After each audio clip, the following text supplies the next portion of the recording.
మూసి మూసి మూసి మూసి మీద ఎన్ని తీర్ల పంచాదులైనాయో అంత ఎరికే కదా. మూసి మురికిని లేకుండా చేయాలి, మూసిని ముద్దుగా చేయాలని సర్కారు వాళ్ళు అంటుంటే చల్ మూసి మీద చేసేటిదంతా మోసమే అని ప్రతిపక్ష పోళ్ళని పట్టిరి. ఎవ్వళ్ళెన్ని అన్నా సర్కారు మాత్రం తగ్గేదే లేదన్నట్టు తేపకో కార్యం ముంగటేసుకుంటూనే ఉంది. అగో అట్ల నెయ్యల్లా ఈ కార్యం ముంగటేసుకుంటూ Telangana CM Revanth Reddy sir. Right. Musi నది ఒడ్డుకు ఇంకో కార్యం ముంగటేసుకున్నారు తెలంగాణ గవర్నమెంట్ వాళ్ళు. మూసీ ఒడ్డుకు శ్రీ ఓంకారేశ్వరుని గుడి కట్టబోతుర్రు. గుడి మొత్తం కట్టినాక ఇగో గిట్లుంటదట.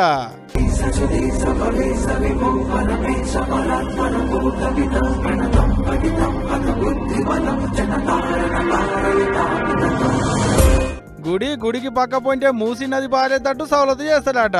చుట్టూ చెట్లు పొల్లగాళ్ళు ఆడుకునేందుకు పార్కులు, పెద్దోళ్ళు పొద్దుగాల నడిచేందుకు సౌలత చేస్తాడట. కూడా గుడి కట్టినాక మూసీ నది ప్రక్షాళన కార్యం ఒడిచినాక ఎట్టుంటదో పబ్లిక్ కెలక చెప్పేందుకు ఈ గ్రాఫిక్స్ వీడియోని విడుదల చేసిల్లన్నట్టు గవర్నమెంట్ తరపుకెంచి. అయితే ఈ కొత్త గుడి కట్టేందుకు అంతా తయారు చేసిలట కూడా ఆల్రెడీ. ఇవాళ పెద్ద పూజలు చేసి శంకుబండలు బాతిరు సర్కార్ తరపుకెంచి. ఏండ్ల కమానంకెంచి మూసీని ఆగం చేసుకుంటూ వచ్చినాం. ఇప్పుడు తేడాగా చేయాలంటే ప్రతిపక్షాలు అడ్డం పడుతున్నాయి. పబ్లిక్ కు తిప్పలు కాకుండా అన్ని తీర్ల సౌలతులు చేస్తాం, అన్ని తీర్లకు ఆసరైతాం, పక్కా గట్టి తీర్థం అనుకొచ్చిండు సీఎం సారు. ఒక చారిత్రాత్మకమైన మందిరాన్ని పునరుద్ధరించుకునే అవకాశం ఇది చరిత్రలో ఎప్పుడో ఒకసారి ఎవరికో ఒకరికి వస్తుంది. ఇది యథాలాపంగా ఏదో ఒక అభివృద్ధి కార్యక్రమంలో భాగంగా ఈనాటి కార్యక్రమం జరుగుతుంది అని నేను భావించడం లేదు. ఇది దైవేచ్ఛగా పెద్దల నానుడి ప్రకారం శివుడాజ్ఞ లేనిదే చీమైన కుట్టదు అన్నట్టుగా ఇంత గొప్ప కార్యక్రమాన్ని ఈనాడు మా ప్రభుత్వానికి ప్రజలకు అందించే అవకాశం ఇచ్చిండ్రు అనంటే ఇది గొప్ప భగవత్ కార్యము అని చెప్పి మా మంత్రివర్గం భావిస్తుంది. మంచిరేవులలో మూసీ నది కొట్టుకు కడుతురికి ఓంకారేశ్వరుని గుడి.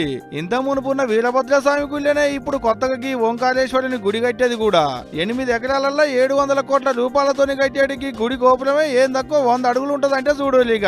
అంతేకాదు మూసీ నడిమిట్లో 100 అడుగుల శివుని విగ్రహాన్ని కూడా పెడతారట. 1400 సంవత్సరాల చరిత్రను పునరుద్ధరించాలి అని మొట్టమొదట గండిపేట ప్రాంతంలో మూసీ నది ప్రక్షాళనకు సంబంధించి ఈశ్వరుడి ఆశీర్వాదంతో ఈనాడు ఈ కార్యక్రమాన్ని మా ప్రభుత్వం చేపట్టింది. అన్ని అడ్డంకులను ఈశ్వరుడే తొలగిస్తాడని ఎవరైనా దీని మీద దుష్ప్రచారం చేసినా, దీనికి పెడార్థాలు అంటగట్టిన ఈ రాష్ట్ర ప్రభుత్వం శివతాండవం చేస్తుందని చెప్పి నేను వేదిక మీద నుంచి సవినయంగా నేను చెప్పదలుచుకున్నా.